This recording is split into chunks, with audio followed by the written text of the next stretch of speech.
Hello friends, welcome to Dhatri commerce classes. ಈ ವಿಡಿಯೋದಲ್ಲಿ ನಾನು NTA UGC NET ಮತ್ತು KSETಗೆ general paper unit 6 logical reasoning ಈ ಯೂನಿಟಲ್ಲಿ ಏನೇನು ಬರುತ್ತೆ ಅಂತ ಎಕ್ಸ್ಪ್ಲೈನ್ ಮಾಡ್ತಾ ಇದ್ದೀನಿ.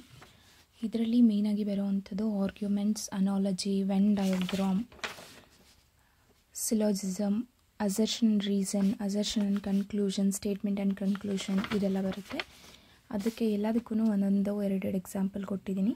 ಫಸ್ಟ್ ನಾನು ಆರ್ಗ್ಯುಮೆಂಟ್ಸ್ ತೊಗೊಂಡಿದ್ದೀನಿ. ಆರ್ಗ್ಯುಮೆಂಟ್ಸಲ್ಲಿ ಯಾವ ಥರ ಕೊಡ್ತಾರೆ ಅಂದರೆ ಮ್ಯಾಚ್ ದ ಫಾಲೋಯಿಂಗಲ್ಲಿ ನಮಗೆ ಕೊಟ್ಟಿರೋದು AEIO ಅಂತ ಕೊಟ್ಟಿದ್ದಾರೆ. ಇದನ್ನು ನಾನು ಆಲ್ರೆಡಿ ಮ್ಯಾಚ್ ಮಾಡಿದ್ದೀನಿ. ಹೇಗೆ ಅಂತ ಎಕ್ಸ್ಪ್ಲೈನ್ ಮಾಡ್ತೀನಿ. A universal affirmative, E universal negative, I particular affirmative, O particular negative. A universal affirmative ಅಂದರೆ ಆಲ್ ಪೀಸ್ ಆರ್ ಕ್ಯೂ ಅಂದರೆ, ಫಾರ್ ಎಕ್ಸಾಂಪಲ್ ಇವಾಗ ಇದು ಪಿ ಅಂತ ತಗೊಂಡ್ರೆ ಆಲ್ ಪೀಸ್ ಆರ್ ಕ್ಯೂಸ್ ಅಂದರೆ ಕ್ಯೂ ಅಂದರೆ ಎಲ್ಲ ಪಿನೂ ಕ್ಯೂ ಅಂತ. ಇದನ್ನು ನಾವು ಎ ಯೂನಿವರ್ಸಲ್ ಅಫರ್ಮೇಟಿವ್ ಅಂತೀವಿ. ಯೂನಿವರ್ಸಲ್ ನೆಗೆಟಿವ್, ಈ ಯೂನಿವರ್ಸಲ್ ನೆಗೆಟಿವ್ ಅಂದರೆ ನೋ ಪೀಸ್ ಆರ್ ಕ್ಯೂಸ್ ಅಂದರೆ ಪೀಸ್ ಬೇರೆ ಕ್ಯೂ ಬೇರೆ, ಪಿ ಮತ್ತು ಕ್ಯೂ ಯಾವುದೂ ಕ್ಯೂ ಅಲ್ಲ ಅಂತ. ಸೊ ನೆಕ್ಸ್ಟ್ ಒಂದು ಐ ಪರ್ಟಿಕ್ಯುಲರ್ ಅಫರ್ಮೇಟಿವ್ ಅಂದರೆ ಸಮ್ ಪೀಸ್ ಆರ್ ಕ್ಯೂಸ್. ಇದನ್ನು ಹೇಗೆ ಅಂದರೆ ಡಯಾಗ್ರಾಮಲ್ಲಿ P and Q some P's are Q's ಅಂತ, ಸಮ್ ಪೀಸ್ ಆರ್ ಕ್ಯೂಸ್ ಅಂತ. ನೆಕ್ಸ್ಟ್ ಓ ಪರ್ಟಿಕ್ಯುಲರ್ ನೆಗೆಟಿವ್ ಅಂದರೆ some P's are not Q's ಅಂದರೆ, for example P and Q, ಇದರಲ್ಲಿ ಈ ಪಾರ್ಟ್ ಯಾವುದೂ ಕ್ಯೂ ಅಲ್ಲ, ಬರೀ ಈ ಪಾರ್ಟ್ ಮಾತ್ರ ಕ್ಯೂ ಅಂತ. Some P's are not Q's. For example all dogs are not friendly, ಇದನ್ನು ನಾವು ಓ ಅಂತ ತಗೋಬೋದು, ಪರ್ಟಿಕ್ಯುಲರ್ ನೆಗೆಟಿವ್.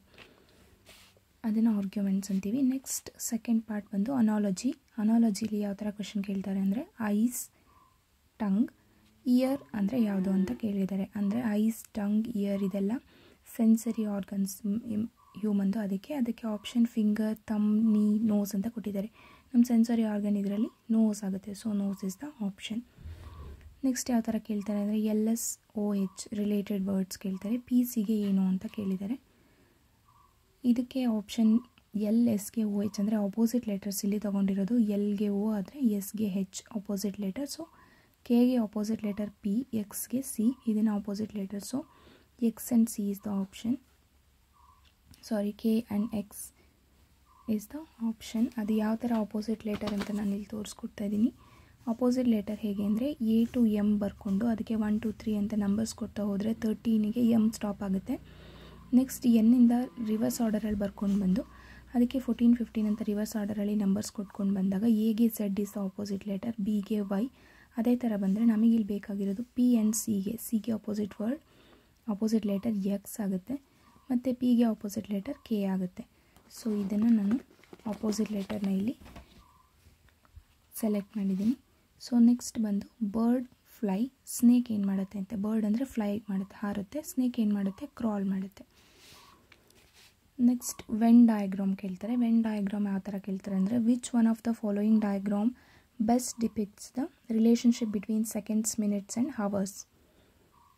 ಇಲ್ಲಿ ಕೊಟ್ಟಿರೋದು ಎ ಈ ಥರ ಕೊಟ್ಟಿದ್ದಾರೆ, ಬಿನ ಈ ಥರ ಕೊಟ್ಟಿದ್ದಾರೆ, ಸಿ ಈ ಥರ ಕೊಟ್ಟಿದ್ದಾರೆ ಮತ್ತು ಡಿ ಈ ಥರ ಕೊಟ್ಟಿದ್ದಾರೆ. ಸೊ ನಾವು ಅದನ್ನು ಚೆಕ್ ಮಾಡಿ ನೋಡೋದಾದರೆ seconds all seconds are minutes, all minutes are hours. So option D is the answer.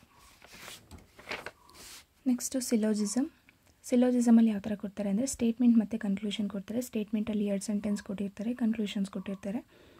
ಅದರಲ್ಲಿ ಯಾವುದು ಕರೆಕ್ಟ್ ಅಂತ ನಾವು ಸೆಲೆಕ್ಟ್ ಮಾಡಬೇಕು. Statement some cars are scooters, some scooters are buses. Conclusion ಕೊಟ್ಟಿರೋದು some cars are buses, no cars are buses ಅಂತ ಕೊಟ್ಟಿದ್ದಾರೆ. ಅದಕ್ಕೆ options ಕೊಟ್ಟಿರೋದು if only one conclusion 1 follows, if only conclusion 2 follows, if only conclusion 1 or 2 follows, either 1 or 2 follows, both conclusion 1 and 2 follows ಅಂತ ಕೊಟ್ಟಿದ್ದಾರೆ. ನಾವು ಇದನ್ನು ಡಯಾಗ್ರಾಮಲ್ಲಿ ಡ್ರಾ ಮಾಡೋದಾದರೆ ಫಸ್ಟ್ ಪ್ರಕಾರ some cars are scooters, cars ಅಂತ ತೊಗೊಂಡು ಅದರಲ್ಲಿ some cars are scooters, some scooters are buses, scooters are buses, ಈ ಥರ ಫಸ್ಟ್ ಡಯಾಗ್ರಾಮ್ ಮಾಡಿದ್ದೀನಿ. ಇನ್ನೊಂದು ಯಾವ ಥರ ಆಗಿರ್ಬೋದು ಅಂದರೆ ಕಾರ್ಸ್ನ ಡ್ರಾ ಮಾಡಿಕೊಂಡು some scooters are buses, some buses are scooters ಅಂತ ತಗೊಂಡಾಗ maybe some buses are cars ಕೂಡ ಆಗ್ಬೋದು. ಸೊ ಈ option is if either one conclusion 1 or 2 follows ಅಂತ. ನೆಕ್ಸ್ಟ್ ಲಾಸ್ಟ್ ಬಂದು ಅಸರ್ಷನ್ ಆ್ಯಂಡ್ ರೀಸನ್. ಇದನ್ನು ಸ್ಟೇಟ್ಮೆಂಟ್ ಆ್ಯಂಡ್ ಕನ್ಕ್ಲೂಷನ್ ಕೂಡ ಕೇಳ್ಬೋದು. ನಾನಿಲ್ಲಿ ಅಸರ್ಷನ್ ರೀಸನ್ ತೋರಿಸಿದ್ದೀನಿ. ಅಸರ್ಷನ್ ಎ ಕೊಟ್ಟಿರೋದು silver is not use to make wires. Reason ಏನು ಅಂದರೆ silver is a bad conductor ಅಂತ ರೀಸನ್ ಕೊಟ್ಟಿದ್ದಾರೆ. ಸೊ ಇಲ್ಲಿ if A and R true and R is the correct explanation of A. If A and R are correct true but R is not the correct explanation of A. If A is true but R is false. If A is false but R is true ಅಂತ ಕೊಟ್ಟಿದ್ದಾರೆ. But ನಮಗೆ ಗೊತ್ತಿರೋ ಹಾಗೆ silver is not use to make wires correct. But silver is not a bad conductor, it is a good conductor of electricity. So option C is the right answer. If A is true but R is false. Thank you.